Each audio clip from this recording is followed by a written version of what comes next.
We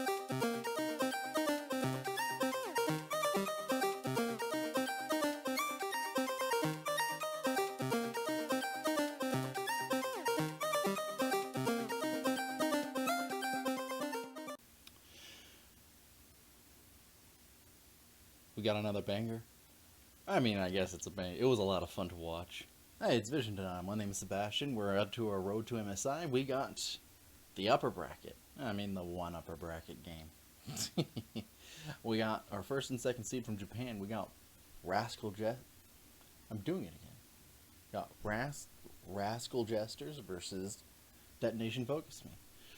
This ended up in a 3-1 for DFM.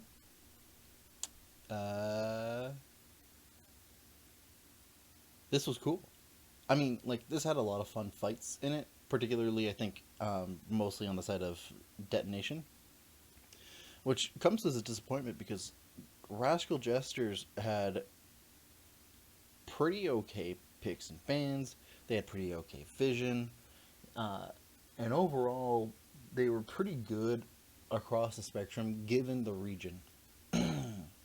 That being said, however, they suffered the same kind of problems that SK had in the European series, where they are very much a reaction-based team, and so they never actually had a control of the ball.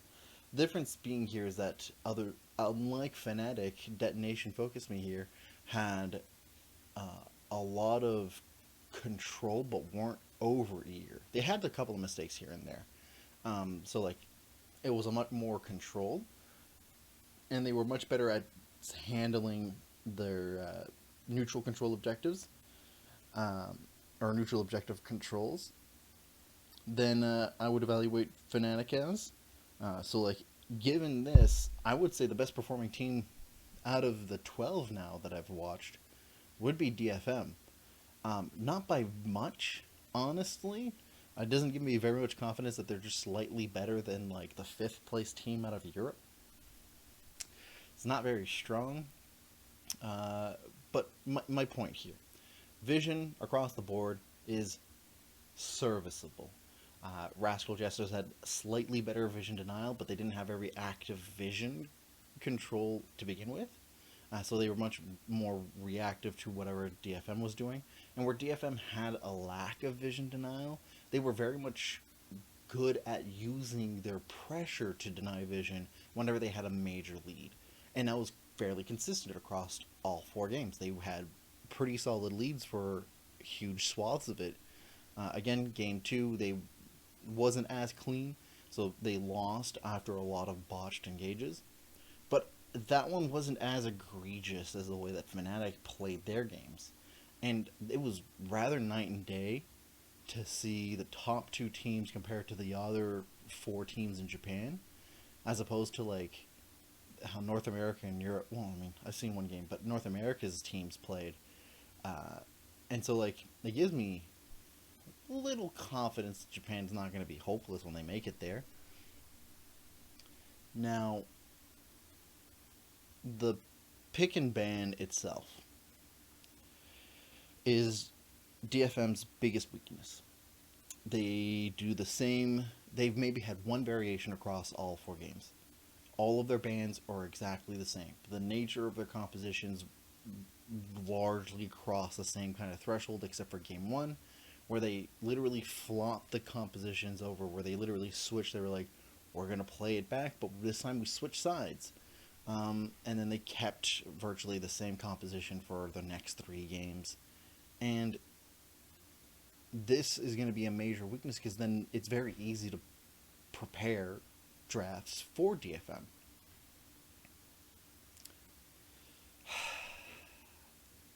So, what happens from that then? Well, it means that it's very easy to read what kind of plays they're going to make, because they play the same kind of composition every single time, which means that you just have to look back at this series even, or even their finals, and get a solid read of how they played the level 1s. They're very aggressive. Where do they put their focus most of the time? Usually in the bot or mid lane. Do you just punish Evi? No, because Evi seems to be laning under the losing scenario consistently. Now, Rascal Jesters aren't out of the playoffs. They go back to the lower bracket and play whoever wins between Sengoku Gaming and V3 Esports. I expect them to either win or get very close against possibly what I think is going to be Sengoku winning the next series, if things pan out exactly as I expect them from Japan. I mean, there's always going to be like curveballs thrown out everywhere, you know. So I rather want to see Rascal Jesters clean up a little bit, be more active, especially. All right, Hachamecha, you or Hachameka, not certain how you pronounce the username. You need to be more carnivorous. You had one instance across all 4 games where you're not just farming until 18 minutes, in which case you just kind of waddle about. You play the same kind of champion all of the games. Speedsters that try to disrupt. Why were you not trying to disrupt much earlier? You need to also clean up how you approach neutral objectives, because you arrive, you leash, you lose the objectives because you didn't have the right approach. Or DFM arrives, properly set up, you approach, you posture, and then you get dumpstered on because they engaged against you in a setup that they properly prepared for.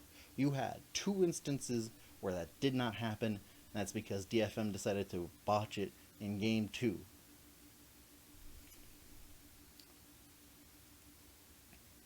It's not okay. You don't play your wave manipulations very well, especially not in the early game. You didn't have much of a chance. Like, I didn't get to see a chance of you doing anything lane manipulation-wise, not even with Baron, because of the way Game 2 ended. They just kind of threw themselves at you.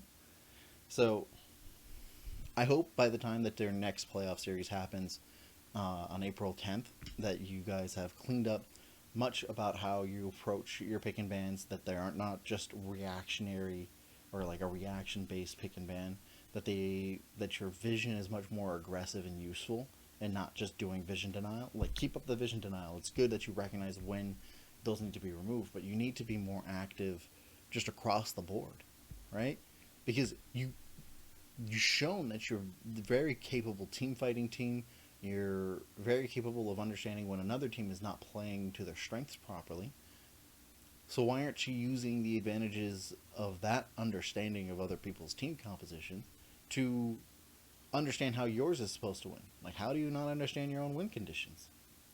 Now, DFM, you made it to the finals. You're literally 1 playoff series away, but I'm likely expecting Rascal Jesters to come back. And if they make any of their improvements, I want to see variations on your pick and bans. I need you to be able to show me that you're able to do more than one style.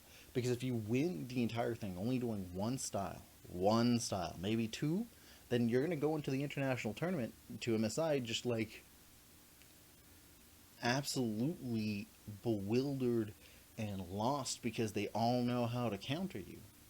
You can't go in literally on, hi, we have skill. Congratulations, they will all have skill. You need more. Some gumption. Something. Like, I need to see more than just engage support, fiddly ADC that just stays out in the range, Gragas top, disruptive jungle, and an assassin mid. Anything else. I also need you to stop banning in round 2 Zillion Orianna every game. You had almost the same 5 bans 4 games in a row. There's one difference. One at some point in your first round bans. All of your round 2 bans were the same. And maybe prove me wrong. If it's not Rascal Jesters that make it to the finals, prove me wrong that it's because it's the way they play. If it's the way they play, cool. I guess Rascal Jesters doesn't know how to play many compositions, but the way that they approach the pick and ban tells me otherwise.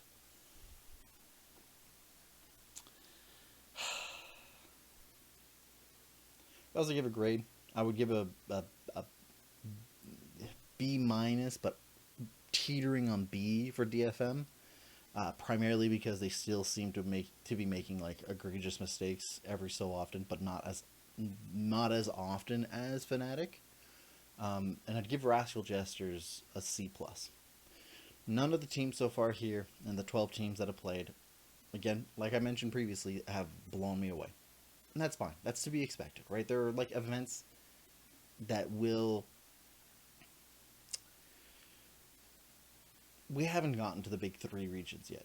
Or we have. Europe has already started, but we haven't gotten to like the tops of the big three regions. Especially since like China has 10 teams in their playoffs. We've got a long way to go. And we're likely to see some nice, fantastic play. And we've yet to see the last of these two teams, right? They both at least have one more series to play. Right?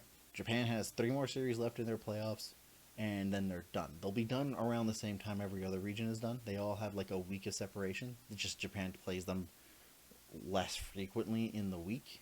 They'll play the like one every week. Yeah, that's what it looks like.